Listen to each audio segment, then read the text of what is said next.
We have reached the end of Arcane. It's time to talk about it, review it, and ultimately dictate whether this finale was good. Arcane episodes 7, 8, and 9, and I'm going to give a general overview of this season as a whole. So let's start in episode 7. Obviously, a lot of crazy things going on here. A different reality, peeking into a world where everything is not completely different, but things have changed, and Ekko is now in a place where the Hex tech was never discovered. So not only is he having to get back to his reality, but he's having to create that to get him there. But in the meantime, he also creates a time travel device that allows him to go a few seconds in the past, which you think at the time while you're watching episode 7, this isn't going to serve any major significance, but it does. And that's what I liked about episode 7, planting the seeds that come into prominence, especially in episode 9. And a lot of the things that they do come back into play, which is what you want from a solid script, a solid screenplay,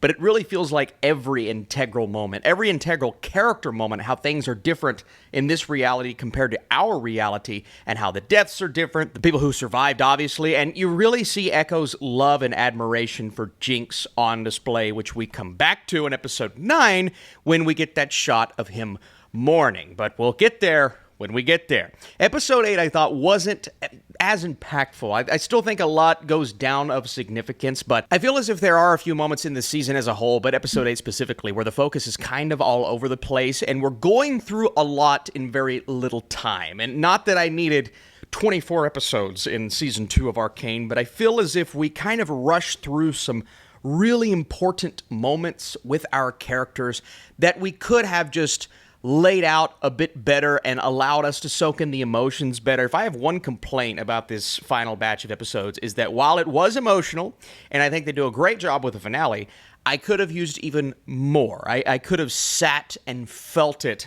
on a level that I felt, say, the way season 1 ended. Like, I'm not saying more explosive than season 2, but I feel as if the ending of season 1 resonated a bit more than the ending of season 2. But talking about episode 8, I thought there were a lot of lines that served significance. In this final act, we get the line, "The greatest thing we can do in life is the power to forgive," and that serves, I mean, so many purposes. Purposes? Is that a word? Its ultimate purpose is given to us in the final episode, but man, I just thought that line really resonated. So then we got the stuff that goes down with Jace and Victor in this act. Jace essentially could have destroyed him at numerous points in this final batch of episodes, but decides not to. And I love how Victor saw this future version of himself who sent Jace back to take himself out, but then you have Jace's willingness to forgive, and ultimately it is that moment that we get between those two before they implode and what we perceive to be as die, but in reality there are multiple deaths in this act, but in reality, are they really dead? Are they in another dimension? Did they get some sort of wish granted to where they're now out of this godforsaken place, this war-filled world? We're supposed to believe that they're dead. But again, if you don't see a body, and there's another example of that in this final batch of episodes, are they really dead? Or could we sit and imagine something a little more beautiful happen because their relationship was so beautiful? And that's one of the relationships that I absolutely loved in this second season, how you explore Jace and Victor, all the things that went down, but ultimately Jace's power to forgive. Then you have Ambessa, her and Victor's army that they create, and ultimately what kind of serves for this big final battle that we get. But dying in the arms of Merrill, I thought was a really emotional moment. I feel as if maybe they weren't as fleshed out, that prominent relationship wasn't as fleshed out as something like Vi and Jinx, but you know, we kind of want to focus a little more on Vi and Jinx. I get why they allotted a certain amount of time for each relationship, but I thought that one ended beautifully, and ultimately it serves as a beautiful starting point and kind of ending point for the big battle that we get in episode 9. And episode 9 is all out war.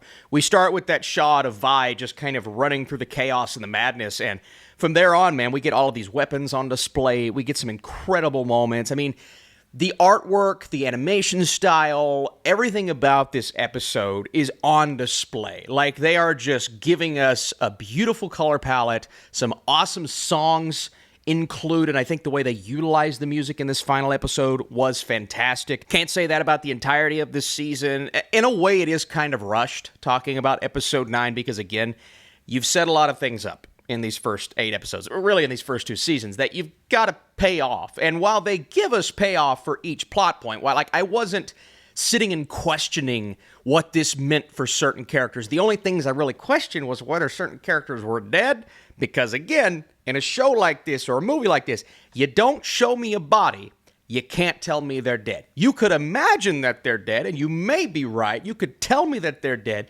but at the end of the episode, when we don't see Jinx's body, how are we supposed to know she's dead when there is a possibility that she could have escaped? And there's actually a line given a little later in the episode that kind of maybe tells me that Jinx did survive. But I'm getting ahead of myself. Let's talk about Vi and Jinx. And again, these final 3 episodes, a lot of it revolves around forgiveness. Vi and Jinx are finally back together. They have forgiven each other, whereas season 1 was a lot about the tear in their relationship. This one's more about them coming back together and truly loving each other. And then obviously, Jinx sacrificing herself for Vi when Warwick holds on to her and is falling, and ultimately you think, because of the struggle that Vi is going through a scene earlier, that Vi could die, but no, ultimately it is Jinx making that decision, falling, exploding. Did she explode? We'll never know. But I have a theory that maybe she's still alive. I know that seems crazy, but again, there's some things said after that, and I'm like, all right. Although you could also argue you see that candle blown out in that flashback that we get right before she dies, and I'm like, is that candle being blown out to signify that that was her candle being blown out and that was it? Ultimately a sacrifice out of love? You could read into that as well, and so I'm okay with whatever, but I need to know, like, this is the most important theory of mine. What do you think? Is Jinx dead? Like, I need to know where you all fall, and I'd love to kind of see what's more prominent. Is she dead? Is she not dead? But that's up to you. This is why I make these videos, guys, for you to have a conversation in the comments. So I appreciate that. I also, hey, if you want to throw a like, too, to help us out, we're good. And then after that, you have a couple of really integral lines. Ekko mourning Jinx, obviously. Caitlyn and Vi together, but then Vi's just devastation. Like, you can see the sadness and the mourning and all of this kind of calming down. It's the calm after the storm, not necessarily the calm before the storm, but we've been through so much in the second season. Like, they piled so much on our plate. It's almost impossible to give us payoff across the board. They did give us payoff, but it's almost impossible to flesh those things out on a level that's going to make all fans happy. And admittedly, I had some things I'm like, I wish they would have fleshed this out a little bit more, focused a tiny bit more on these characters. Some characters just kind of go by the wayside. Obviously, what happened to Isha in episode 6 was devastating, but then you have Warwick, this beast, who loses his humanity, and that is gone by the finale. But we have that moment with Vi where she's just sad and she thinks there's some humanity to regain there, but we've already been through this, and so why is she reacting like she's reacting? Why does she let her guard down and force Jinx to sacrifice herself? It's like we've been through this character arc, yet we're coming back to it. We know the humanity's gone. So it's things like that to where I'm like, I don't know if that was handled perfectly, but with a show this special, the show this magical, with so many great moments and so many awesome, just a spectacle across the board, I feel like I'm asking them to do too much, and I should just be happy with what we got, because what we got was impactful, entertaining, emotional, not quite as emotional as I wanted, but really solid. So before I give you my score for this season as a whole, where do you fall on Arcane Season 2? Is it as good as Season 1? I don't know if I want to go that far, but it packs a punch. It definitely packs a big punch, man.